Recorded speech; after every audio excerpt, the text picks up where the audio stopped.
Hey, everybody, welcome to another episode of The Recovery Scene. I'm your host, Leslie. I have to apologize if I am sniffing or coughing. Our whole house just went through having COVID, so that was fun. We are all feeling much better now. Thank you. Tonight, though, I was not going to miss this for anything. I'm really excited. I met Tiffany, on TikTok, however much you can meet somebody, and I saw that she had been on the show Intervention, and I thought, oh my gosh, I want you on the show. I want you on the podcast. And to be clear, season 18, the heroin triangle. That was the name of the episode, right? Yeah. Okay, cool. So we have Tiffany Frederick here, and she's going to share her story with us. Tiffany, thank you so much for being on The Recovery Scene. Yeah, absolutely. You gotta bear with me. I'm a little nervous. I am not a polished speaker. I tend to be a little scattered at times, but it is my story, and I hope to impact somebody in some type of way. Yeah, absolutely. Absolutely. So, before we get into, what everybody wants to hear about, tell us a little bit, give us some background, because, you hear this all the time. We don't just wake up addicts.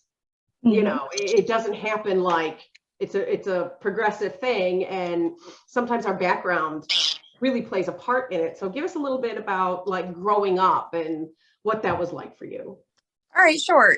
So growing up, my mother was actually 14 when she gave birth to my brother. My dad was in his 20s, and then I was born when she was 16.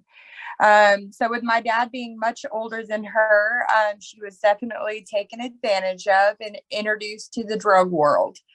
So here she is, 16, with two infant, babies, and my dad obviously nowhere to be found. So what ended up happening was my grandparents took over custody of me and my older brother, Tracy, where we were raised in a really good home. We were raised. Okay, you were saying, so you lived with your grandparents and it was pretty stable. Yeah, it was a very stable home.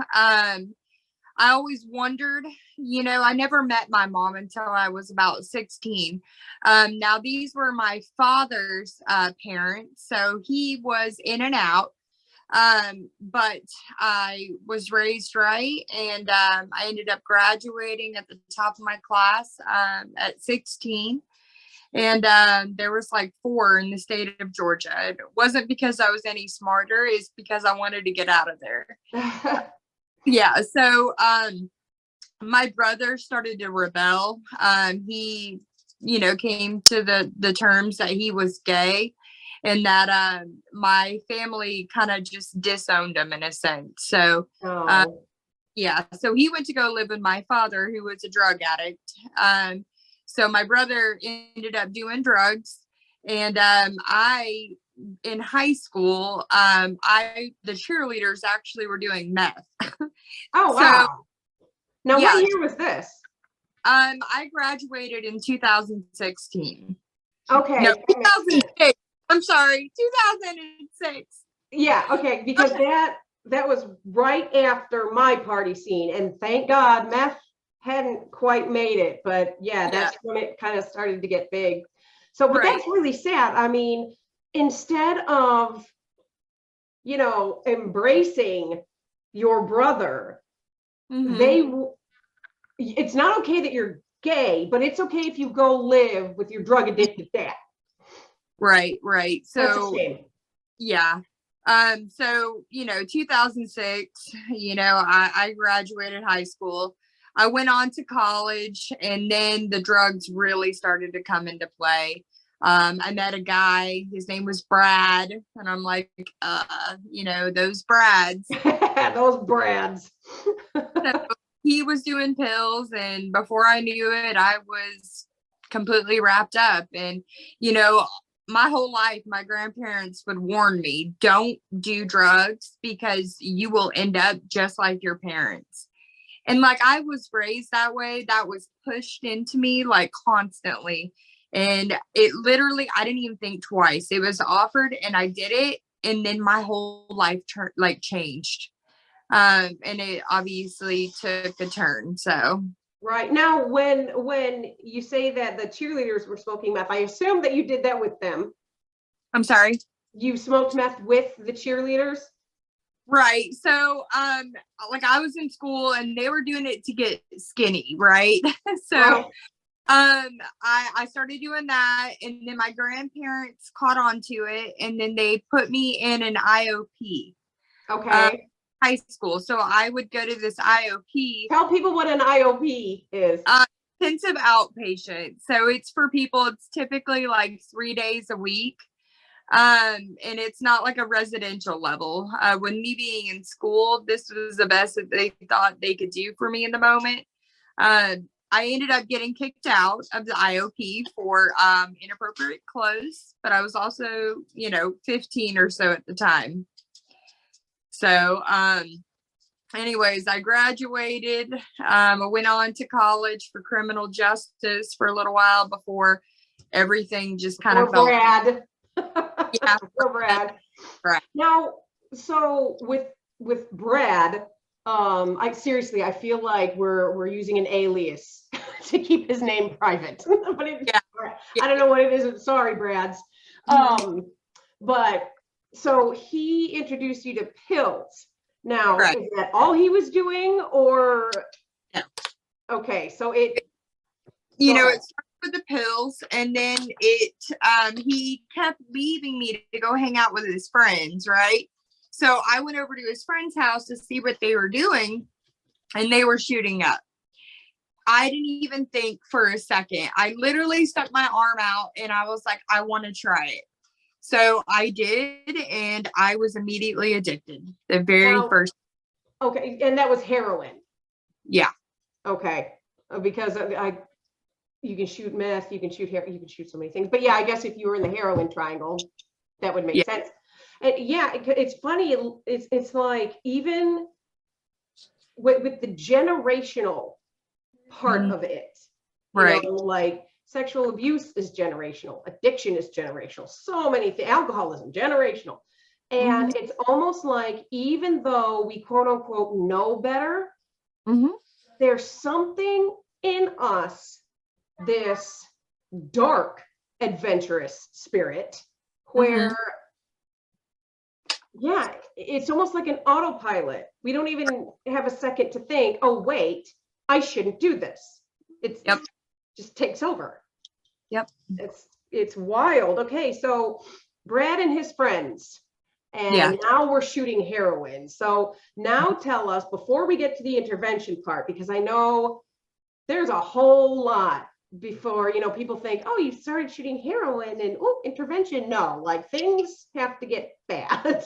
Right. And I would love to tell you I remember it all, but honestly, the next 7-8 years is kind of a blur. Like, from 18 to 26, it is such a blur. There's so many things that I missed out on that, I should have been taking part in. And it went so bad, so quick. Right. And now, how are you surviving? I guess being a female and a drug addict, you find means, which ties a lot of sexual trauma, of course. And I literally was living in hotels or from people's houses. Like, it was just a really terrible way to live. Right. So. Right. And I want to make sure that our young ladies are hearing this, because there is a difference between men and women in the drug world. Now, I'm not saying that there are not situations where men do this as well, or this happens to men, but there is a lot of sexual assault on women in the drug world. I mean, it just happens. And it's because somebody could say, well, you offered that as payment. That's what you didn't know. You're coercing an addicted woman into doing this. That absolutely falls under sexual assault in my book. There's nothing consensual about that. It's like when you hear, oh, she was passed out drunk, she can't consent. Right. A woman so desperate to not go, if you've never been through heroin withdrawal, I have. So if you have never been through heroin withdrawal, you don't understand. And especially if it's not just heroin.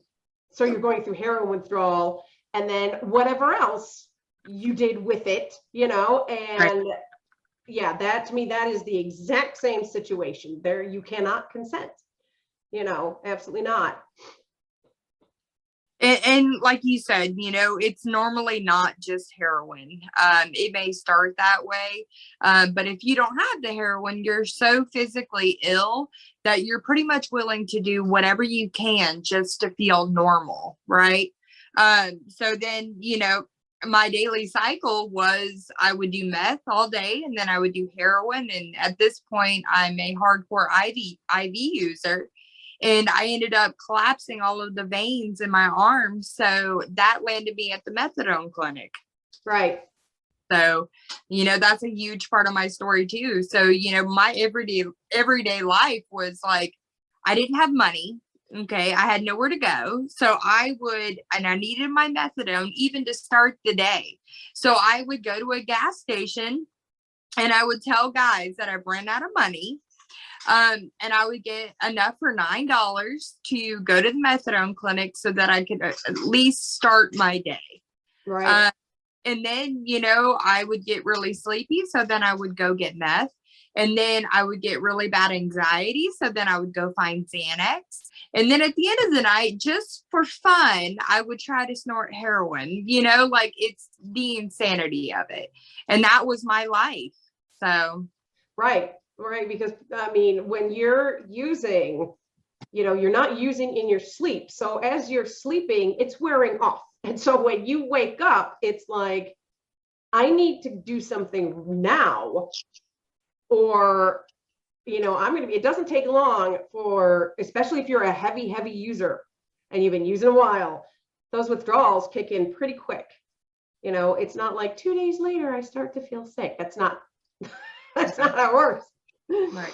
Right. So it's gotten bad. So now, I guess, what was your turning point? I guess for some of us, there's a bunch of rock bottom stories, but sure.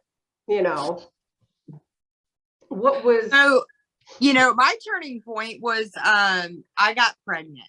Okay.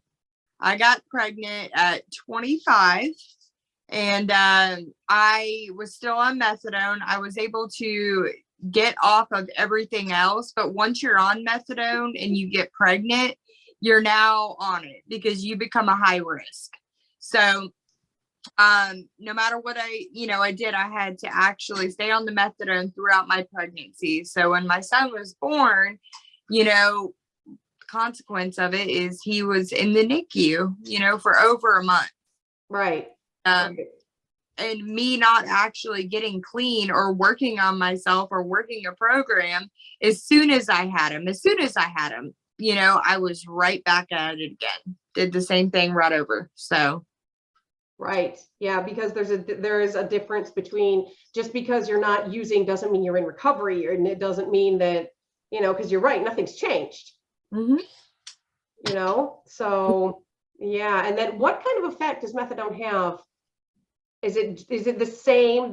I know nothing in this area because I was never on it. So is it pretty much the same as if you were using, or? Okay. Yes, it doesn't necessarily get you high. It more of like maintains you like throughout the day. Mm-hmm. So not high, but you're not sick. But the withdrawals for methadone is one of the worst. It like outdoes heroin by a long shot. Wow. There's a myth or whatever, I don't know if it's true, but it says it gets in your bones. So when I came off of the methadone, I literally could not walk. Like, it was horrible. Like, my body was in so much pain. So, my son being born, on methadone, obviously he had to go through the same withdrawals. And that's why he was in the NICU, and they tried to taper him off of it. Luckily, he did not have any long-term effects, but it is a lifetime amends that I'll have to make. Right, right. I mean, a mother's guilt is, Right. I don't think anything compares. Yeah. Yeah. So, okay. So he's born, and now you're back to using. Are you taking care of him? Is he with somebody else? Right. Okay. So this is kind of where the show comes into play. And obviously there's so much more that had happened. But so he was born in 2016. And my grandmother, his great grandmother, took custody overnight. So here she is, she raised me and my older brother, and then here comes my little boy, and she literally took custody overnight. So he was 9 months old when I went to treatment, and yeah.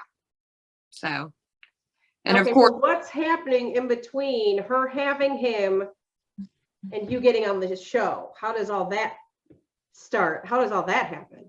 I lived at her house with him as a newborn, and she picked up quickly that I was back on drugs. So she kicked us, me and Billy, which is his father, out of the house, and she took the custody, and that we're homeless, we're living in the car, and that's what's documented on the show. Mm-hmm.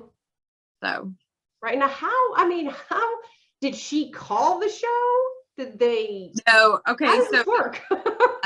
Billy's mom actually, I don't know if she saw an ad. I'm really not sure how she did it, but she emailed intervention, and then she also emailed Dr. Phil. Thank God it was intervention and not Dr. Phil. Oh God. Yeah. So she scheduled a Skype call. So I told her, I was like, yeah, I'll come do it, but I haven't eaten and we need cigarettes. So if you're willing to do that, these are my terms. Yeah, these are the terms, and then I'll talk to whoever I need to talk to. Right. But me being an addict, I would watch the intervention show all the time. I had literally seen every single episode. And I'm like laughing at them, like, these guys, like, I would never do that. Yeah, that's ridiculous. So I ended up being on it. So right. So what's the name of the guy that came to your house? I can't remember. The interventionist. Oh, it was actually a female, and it was Heather Hayes. Oh, the female. Okay, that's right. That's right. Yeah. For the first few episodes, I can't remember what his name was. And then he like got really famous from it and everything. But another person is Candy, the red-haired lady. Like, she's pretty famous too. So I feel like my interventionist was training, but Candy was there as well. Oh, okay. Mm-hmm. Okay. Now, when all this is going down, so how did your boyfriend at the time feel about this? Totally did not want to do it. But see, I had watched the show, so I knew, like, we'd always say we go to treatment, or I was going to go to Mother's Making a Change or something, because we didn't have jobs and we didn't have insurance. We had nobody that was going to help us, get treatment. And I knew that we had a 9-month-old baby. So I knew deep down and in my heart that this was going to be an amazing opportunity. So I pretty much knew it was the show from the start. Right. So, I mean, that's another thing. When I was using, and tell me if this is the same for you, because what I realized was, even though, we were talking about kind of that autopilot, that addictive reaction, I just stuck my arm out, was like, I totally want to try this. Yeah. You had said that your grandmother drilled that into you and you knew better. Mm-hmm. My parents, like I said, I grew up in a good household as well, and I knew better. I was told these things my whole life. Mm-hmm. And it's like, it's in there. You know what I Right. mean? It's in there. It's stamped down by this loud, screaming voice of addiction. Mm-hmm.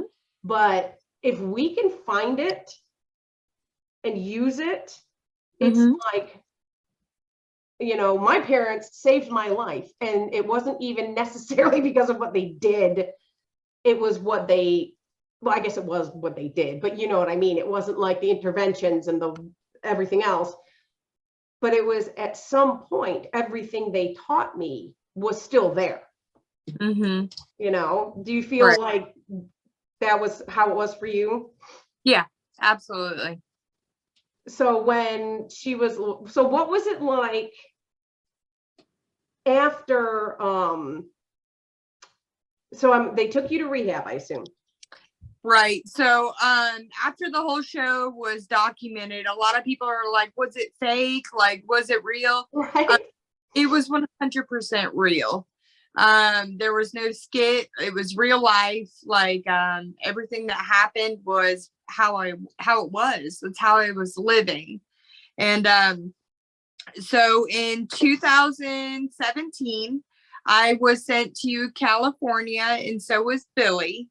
Mm-hmm. Separate places, obviously. And then my brother was also on the show. Oh, okay. Yeah, so it was the three of us. And my brother was sent to a place in Georgia where I now work. So, Okay. yeah. And so that obviously, that was it for you? Mm-hmm. Mm-hmm. That was it. Once you came out of so you get out of the rehab, and then, where did your life go after that? Well, it went to a really great place.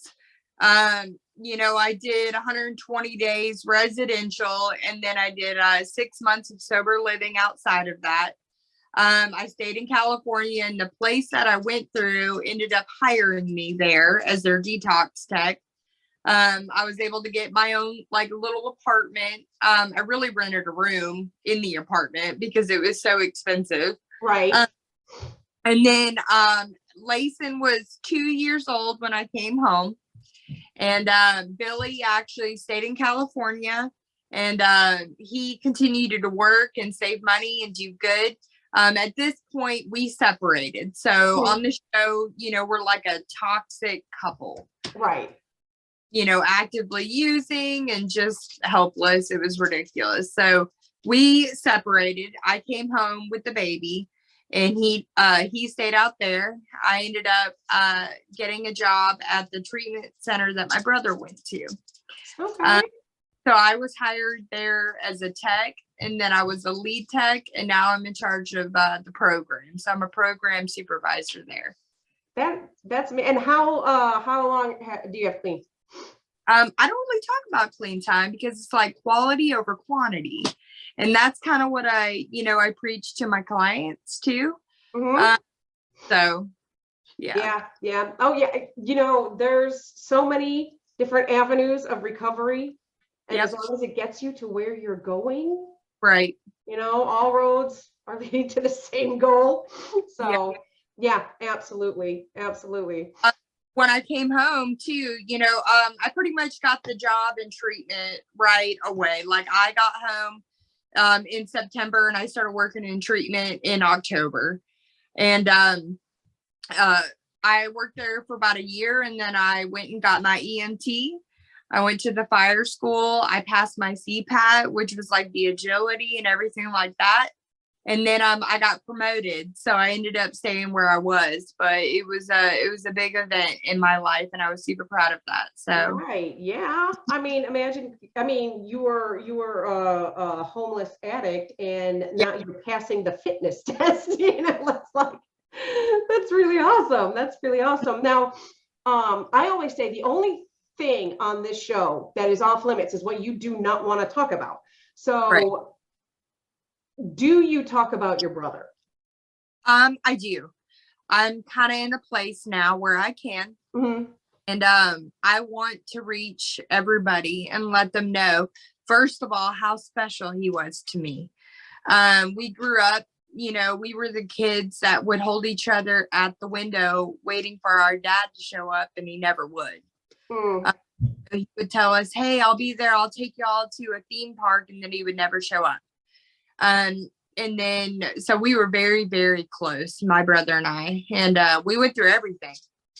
And we went through growing up, through addiction, everything. Right. And so we ended up getting a house, and we were living together, and I noticed that he was back on drugs. So you know, I had my son. How long after rehab did he end up back on drugs? I would say it was about like a year. Okay. About a year. And you know, I'm working in treatment, and he's at the house, and my little boy's at the house, and you know, I picked up on it fairly quick. So I got him scholarship somewhere else. And so the place that he went to is actually Suboxone maintenance. And for any addict, Suboxone is like putting a Band-Aid over your addiction. Right. That is not, it's not good. Because what happens is you get on Suboxone maintenance, but you're actually not doing anything to work on yourself. So one, you're not going to be able to keep a job for very long. And then you're not going to be able to afford the Suboxone because it's very expensive. And then you're going to end up right back in the same cycle. So that's pretty much what happened to him. So in June, we lost our mother, who did, it's a part of our story too. She came into our life. She was a drug addict and alcoholic, obviously. And we lost her in June. She was 48 from drugs and alcohol. And my brother. This is just recently. Yeah. This June. Okay. Yep, June. I'm so sorry. And so my brother started to drink heavily. He was already drinking, but he really started to drink. And he ended up drinking himself right into the ICU. He tried to quit. He went through withdrawals. He was hallucinating, like the whole thing. And obviously at this point, he wasn't allowed to live with me anymore. Right. If anybody doesn't know, alcohol withdrawal is some of the deadliest. Yeah. You know, it can be. Yeah. Xanax and alcohol are the ones that, could take you out. So he tried to quit, didn't work. He went into, the ICU for a while. He got out, and then in August, day after my birthday, actually. So my birthday was on the 22nd, and I got the knock on the door on the 23rd. And the police let me know that he was found and that he had passed away. And,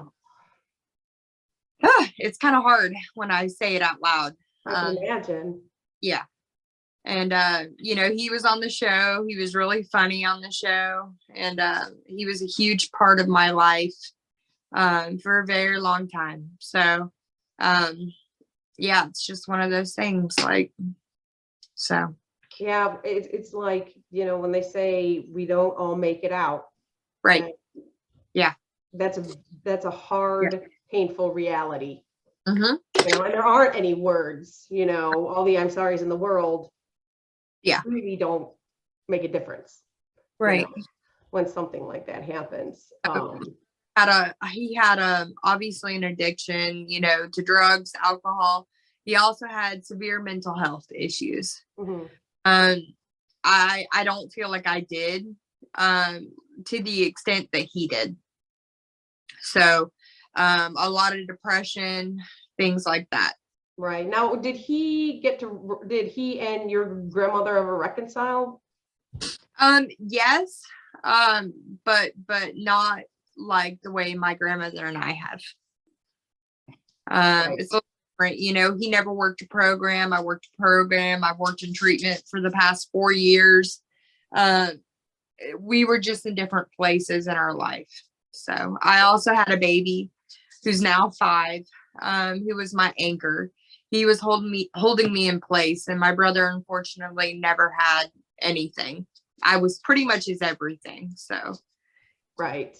And a support system and you've got to do it for yourself, obviously, but Right. it doesn't hurt to have a really big reason.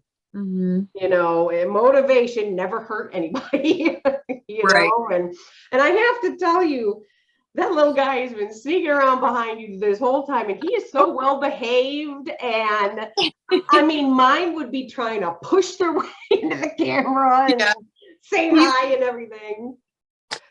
He is very, very well behaved. Thank you. Seriously. So now tell us about life now. What's it like? The difference. I went through some hard stuff after my brother died in August, and I really struggled to I don't know, I just felt like a huge part of me was gone, and it took me about a month or so to kind of get out of that. Luckily, I had the support of my work. They're amazing. I had my grandmother. I've always had my grandmother. She's 80, and she's a beast. She sounds like a pretty tough lady. Yes. She's amazing. So yeah, I took a little bit of time off of work, like, a couple weeks, and then I went back, and things are starting to turn around for me for sure. So that's awesome. You are also a pretty tough lady. Yeah. And obviously that also runs in the family, which is pretty awesome. I mean, your story is amazing, and just to have people that love you that much, that are willing to go above and beyond. Right. To make sure that not just us, but the ones that we love, right, like the son, we're taking care of too. I mean, she raised her kids. She didn't have to take the two of you, and then she raised you. She didn't have to take him, but she did, and that's fantastic to have somebody like that in your life. Yes, very grateful. Pretty awesome. And oh yeah, and I mean, the whole story is just very, very inspiring. That's my only hope, is that I can share my story, and maybe somebody can hear what I'm saying and learn from it. So right now, I found you on TikTok, and it was so funny because my oldest one, she says, Mama, who are you interviewing tonight? And I said, this lady. She says, she only has 2 videos and she's got 24,000 followers. I said, I know, crazy. Yeah, that's kind of. I really don't know what else to do for content. Like I love to watch the recovery TikToks. I think they're hilarious. And then I made one for Tracy too, of course. But that, and I really don't know how to work it. Like I'm not really. It took me.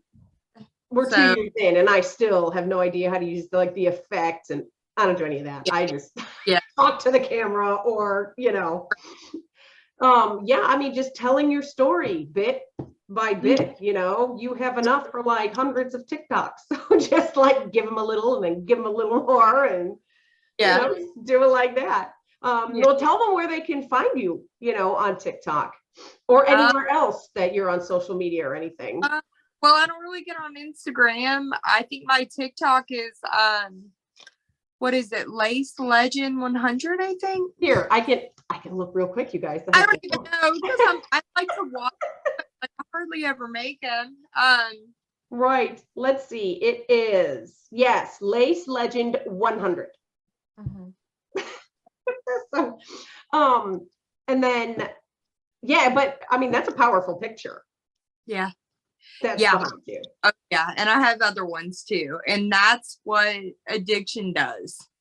I literally would pick at my face with like, a pen or a pencil or tweezers, and I would have scabs over the entire portion of my face. It looked like you had an infection. I did. I had MRSA, so I had staph from touching drugs, and then touching my face, and then picking. Right. Yeah, a lot of people don't realize either. I didn't know this until I got in recovery. I used to pick, you know how you get bumps on your legs? Mhm. Just normal, not from drugs, just like normal bumps. I would pick and pick and pick and pick and pick. Yep. And with certain drugs, skin picking is a side effect. I had no Like, idea. I was obsessed with popping things. Like, I love to pop things, and that's, I don't know. Yeah, I totally admit it. I watch those videos. Yeah, I do. I do too. That's bad. But I don't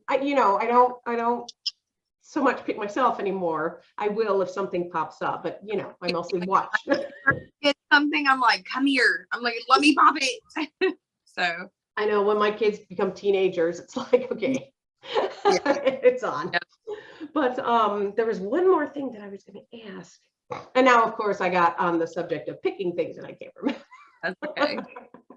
But yeah, thank you so much for just being willing to come on. Even though you said you were nervous, I'm so glad that you came on and told your story. And I mean, I share my story, obviously with the clients at work.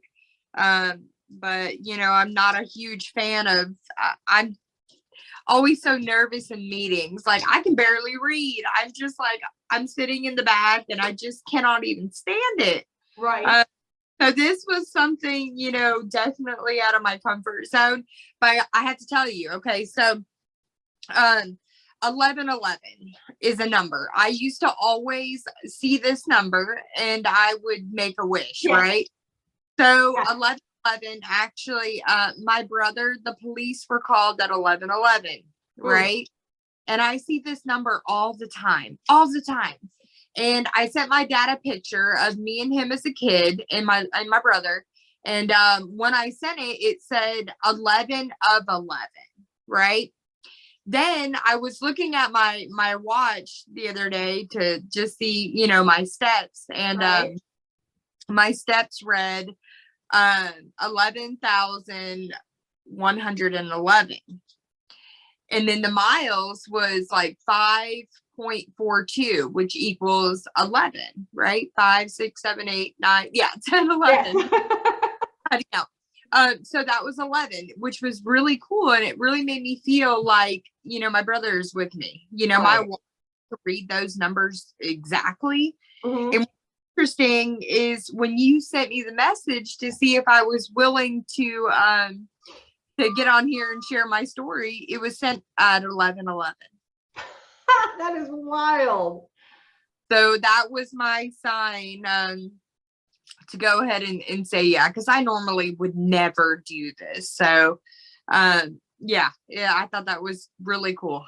So that is really cool. And yeah, what's your brother's name?